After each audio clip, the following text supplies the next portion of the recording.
அடிமைப்பட்டு கிடக்கின்ற மக்களின் உரிமைகளுக்காக தன் வாழ்வை அர்ப்பணித்த மாபெரும் புரட்சியாளரின் பெயரை தாங்கிய இப்படத்தின் தயாரிப்பாளர் மேற்பிற்குரிய அருமை நண்பர் எட்மண்ட் பிரபு அவர்களே, அவரை அழைத்து வந்து இந்த நிகழ்ச்சிக்கு வர வேண்டும் என்று அன்போடு அழைத்த இயக்குனர் செல்வகுமார் அவர்களே,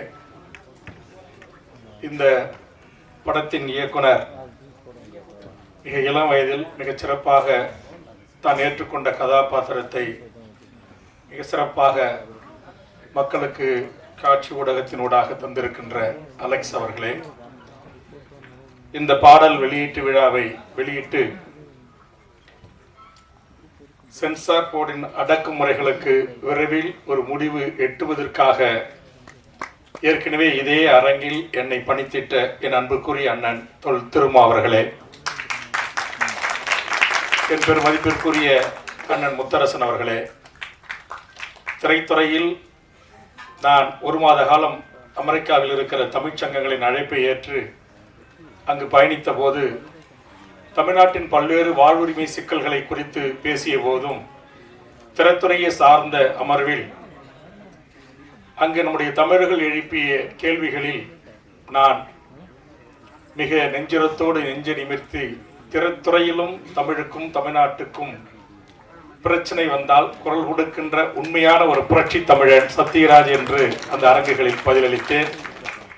சேக்குவராக பாத்திரத்தை ஏற்று மிகச் சிறப்பாக நடித்து இந்த படம் ஒரு வெற்றி படமாக அமைவதற்கு இந்த இயக்குனருக்கும் தயாரிப்பாளருக்கும் தன்னுடைய வாய்ப்பை தந்த அண்ணன் சத்யராஜ் அவர்களுக்கும், இந்த மேடையில் ஏற்கனவே என்னை ஒரு படத்தில் அறிமுகப்படுத்திய தயாரிப்பாளர் அண்ணன் சிவா, அம்மா கிரியேஷன் சிவா அவர்களுக்கும் வாழ்த்துக்கள் என்ற ஒரு படத்தில் பாவனாவினுடைய தாய் மாமனாக நடிக்க தெரியாமல் நடித்திருப்பேன். இங்கு கூல் சுரேஷ், அவர் யூடியூப்ல சினிமா விமர்சகர் அப்படி இப்படிலாம் சொல்லி கேள்விப்பட்டிருக்கிறேன். உண்மையிலேயே ரொம்ப கூலா எல்லாரையும் பேசி சிரிக்க வச்சு மகிழ்ச்சி அடைய வைத்தார். அவர் வணக்கம் வைக்கலன்னு சொன்னாரு. வந்த உடனே அவருக்கு நான் பெரிய கும்பிடு போட்டுதான் உள்ள வந்தேன். அவர் என்னை நோக்கி கும்பிட்டார், நான் அவரை நோக்கி கும்பிட்டேன். கூல் சுரேஷ் அவர்களுக்கும் சிறந்த நடிகர் ரவி மரியான் அவர்களுக்கும், எங்க அண்ணாச்சி சன் டிவி இன்னைக்கு வளர்ந்து உலகத்தின் பல முனைகளில் இருக்கிற அன்றைய குழந்தை நட்சத்திரங்களுக்கெல்லாம் ஒரு மிக பிடித்தமான குடும்ப தலைவிகளுக்கு குடும்பத்தாருக்கு பிடித்தமான ஒரு அற்புதமான கலைஞன் நம்முடைய இமான் அண்ணாச்சி அவர்களுக்கும், என்னுடைய சகோதரர் KMS பாலமுருகன் அவர்களுக்கும், இங்கே அண்ணன் கரிகோல்ராஜ் உள்ளிட்ட மிகப்பெரிய ஆளுமைகள், பின்வரிசையில் எண்ணற்ற இந்த திரைப்படம் வெற்றி பெறுவதற்காக உழைத்திட்ட பல துறை வல்லுநர்கள், எனதருமை பத்திரிகை ஊடக நண்பர்கள், யூடியூப் நண்பர்கள், பல்வேறு மிகச்சிறந்த ஆளுமைகளாக வருகிறது அமர்ந்திருக்கின்ற அனைத்து உறவுகளுக்கும், என்னோடு வருகின்றிருக்கின்ற அருமை சகோதரர் வேணுகோபால் உள்ளிட்ட என் தோழமை உறவுகளுக்கும் என் நெஞ்ச நிறைந்த நன்றியை இந்த நேரத்தில் நான் தெரிவித்துக் கொள்கிறேன். இந்த படத்தில் கட் செய்யப்பட்ட காட்சிகள், தடை செய்யப்பட்ட காட்சிகள் என்று ஒளிபரப்பிய அந்த காட்சிகள் அத்தனையும் மிக அற்புதமான காட்சிகள். எது எல்லாம் மக்களுக்கு சென்று சேர வேண்டுமோ அது அத்தனையும் தடுக்கிற கூட்டம் திட்டமிட்டு சட்டம் போட்டு தடுத்து கொண்டே இருக்கிறது. அந்த தடைகளை உடைத்து அந்த உத்தரவுகளை மீறி இந்த படம் வெளி உலகத்திற்கு வரும் என்பதற்கு எடுத்துக்காட்டுதான் அண்ணன் சத்யராஜ் அவர்களால் இன்றைக்கு பாடப்பட்டு ஒலிக்கப்பட்ட அந்த அற்புதமான பாடல். அது அண்ணன் திருமா அவர்களின் வரிகளில் உதிர்த்த வார்த்தைகளாக இருக்கலாம், கருவாக இருக்கலாம். என்னை பொறுத்தவரையில் அந்த மூன்று கருத்துக்களையும் இன்றைய இந்திய தணிக்கை துறைக்கு எதிராக அண்ணன் திருமா அவர்களும், முத்தரசன் அவர்களும், வேல்முருகன் அவர்களும், அண்ணன் சத்யராஜ் அவர்களும் சேர்ந்து இங்கே அருமை சகோதரர் எட்மண்ட் பிரபு போன்ற மிக சமூகத்தில் கஷ்டப்பட்டு உழைத்து சில தயாரிப்பாளர்கள், இங்கே வெளிநாட்டுக்கான தயாரிப்பு பொறுப்பை ஏற்றுக்கொண்டிருக்கிற நண்பர் உள்ளிட்டவர்களுக்கும் நன்றி. இதுபோன்று சிரமப்பட்டு ஒரு படத்தை தயாரிக்கிறார்கள் என்று சொன்னால் அந்த படம் அடித்தளத்தில் இருக்கிற மக்களின் உணர்வுகளை, உணர்ச்சிகளை, அவர்கள் படுகின்ற பாடுகளை, அவர்களுடைய துன்பங்களை, துயரங்களை இன்றைக்கு திரைத்துறை என்கிற இந்த கலைத்துறையின் ஊடாகத்தான் கோடிக்கணக்கான மக்களை சென்றடைய முடியும் என்கிற அந்த வலிமையான ஊடகத்தின் ஊடாக அதை கொண்டு சேர்ப்பதற்கான அவ்வளவு முயற்சிகளை மேற்கொள்கின்ற போது அதை தடுத்து அவருடைய உணர்வுகளுக்கும் உணர்ச்சிகளுக்கும் கதை அம்சங்களுக்கும் சொல்ல வேண்டிய செய்திகளை மக்களிடம் சென்று சேர்க்காமல் தடுப்பதும் ஏற்புடைய செயல் அல்ல. இவர்கள் சட்டம் சொல்கிறது என்கிற பெயரில் மிக ஆபாசமான அருவருக்கத்தக்க மோசமான பல நிகழ்வுகளை எல்லாம் அனுமதிக்கின்ற சாதிய மோதல்களை, வன்மங்களை, வன்முறைகளை, ஆணவ படுகொலைகளை, அடக்குமுறைகளை, ஒடுக்குமுறைகளை எல்லாம் குறித்து இன்றைக்கு எது இதற்கெல்லாம் சொல்ல வேண்டுமோ அது இதற்கெல்லாம் சொல்ல மறந்து அண்ணன் சத்யராஜ் அவர்கள் தண்ணீர் பிடிக்கிற காட்சியிலிருந்து, உணவு கரியின் காட்சியிலிருந்து, அந்த மாணவனை அவர் கீழே முட்டி போட்டு கைதூக்கி பேசுகின்ற அந்த வசனத்தில் இருந்து அத்தனை காட்சிகளும் இந்த சமூகத்திற்கு சென்றடைய வேண்டிய அந்த காட்சிகள். நான் கேட்கிறேன், அக்கரகாரம் என்பது ஒரு குறிப்பிட்ட சமூக மக்கள் வாழ்வதற்கான இடம் என்று அவர்கள் நினைத்துக் கொண்டு அதை தடை செய்திருக்கலாம். ஆனால் அக்கரகாரம் என்பது மனிதர்கள் வாழ்கின்ற இடத்தையும் குறிக்கும். ஆக அந்த மனிதர்கள் யாராக இருந்தாலும் அவர்கள் செய்கின்ற அந்த தன் சார்ந்த சாதி ஆதிக்கத்தின் வெளிப்பாடை உணர்த்துகிற மிக அற்புதமான வசனங்கள். கடைசியாக அந்த குழந்தை அழுகின்ற அந்த காட்சியில் அந்த ஒளிப்பதிவாளர் மிகச்சிறப்பாக அதை கையாண்டிருக்கிறார்கள்.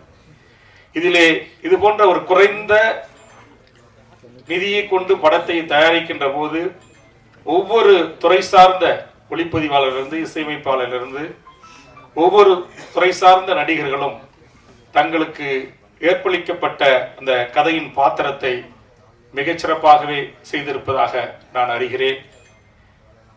தயாரிப்பாளர் அவர்கள் தடை செய்யப்பட்ட வெட்டி 42 கற்குழுத்து தூக்கப்பட்ட காட்சிகளின் சில பகுதிகளை எனக்கும் காண்பித்தார்கள். உண்மையிலேயே அது வேதனையாக இருக்கிறது. தொடர்ச்சியாக இது ஒரு விளிம்பு நிலையில் இருக்கிற ஒடுக்கப்பட்ட, பிற்படுத்தப்பட்ட, தாழ்த்தப்பட்ட நமது சிறுபான்மை மக்கள் தங்கள் உணர்வுகளை வெளிப்படுத்துவதற்காக இந்த காட்சியை இது போன்ற திரைத்துறையின் ஊராக பயன்படுத்துகின்ற போது அது மக்களிடத்தில் சென்று சேர்ந்துவிடும். மக்களிடத்தில் மிகப்பெரிய ஒரு விழிப்புணர்ச்சி ஏற்படும், ஒரு சமூக புரட்சி ஏற்படும் என்பதற்காகத்தான் இன்றைக்கு அதை அவர்கள் திட்டம் போட்டு வெட்டி தூக்கி இருக்கிறார்கள். இங்கே யூடியூபர் நண்பர் குறிப்பிட்டது போல் இன்றைக்கு 42 அந்த காட்சிகளில் அவர்கள் இது இடஒதுக்கீடை குறித்து பேசுகிறது, சமூக நீதியை குறித்து பேசுகிறது. இது சமூக நீதியின் பிறப்பிடமாக இருக்கிற தமிழ்நாட்டில் சமூக நீதியை குறித்து பேசாமல் எப்படி ஒரு ஒடுக்கப்பட்ட விளிம்பு நிலையில் இருந்து வருகின்ற ஒரு சிந்தனை உள்ள, பகுத்தறிவு உள்ள ஒரு தயாரிப்பாளர், இயக்குனரால் அதை தவிர்த்து எப்படி படம் எடுக்கப்பட முடியும்? இன்றைக்கு நீட்டில் இருந்து, நெட்டில் இருந்து எல்லா தேர்வுகளுக்கும் தமிழ் சமூகத்தின் இளையோரை, முதல் தலைமுறை கல்வி கற்கின்ற இளைய தலைமுறையை, அந்த கல்வியை பறிக்கின்ற ஒரு மோசமான ஒரு சூழல் இன்றைக்கு நிலவுகிறது. அதுபோன்று புத்தகங்களை பறித்து அவர்கள் குறித்த வசனமாக இருக்கலாம். இன்றைக்கு சென்னை IIT, எய்ம் போன்ற உயர் கல்வி நிறுவனங்களில் இந்த பெரும்பான்மை ஒரு இடத்திலே அவர்கள் சொல்வார்கள் 3%, 97% குறித்த வசனங்கள். ஆம், இன்றைக்கும் 97% மக்களுக்கு கிடைக்க வேண்டிய நியாயமான கல்வி உரிமை, வேலைவாய்ப்பு உரிமை பறிக்கப்பட்டு 3% அந்த இடங்களை கைப்பற்றிக் கொள்ளுகிறார்கள். இதை எங்கள் இளைய தலைமுறைக்கு விஜய் தொலைக்காட்சியில் உட்கார்ந்து கொண்டு எதற்காக எங்களுக்கு இடஒதுக்கீடு புரட்சியாளர் அம்பேத்கர் அவர்கள் அரசியல் சாசன சட்டத்தில் பெற்றுத்தந்த உரிமை, அந்த உரிமையை இன்றைக்கு மறுதலித்து பேசுகின்ற எம் உறவுகள் இந்த இடஒதுக்கீட்டுடைய தாற்பயத்தை புரியாமல் இருக்கிறார்கள். அந்த தாற்பயம் புரிய வேண்டும் என்பதற்காக தான் புரட்சி தமிழன் சத்யராஜ் அவர்கள் சொன்ன அந்த வசனத்தில் வருகின்ற காட்சி 2000 ஆண்டுகளாக மறுக்கப்பட்ட உரிமை என்கிறதை அவர் அழகாக அந்த காட்சியினூடாக அற்புதமாக அதை கொண்டு சேர்த்திருக்கிறார் நம்முடைய இயக்குனர் அவர்கள்.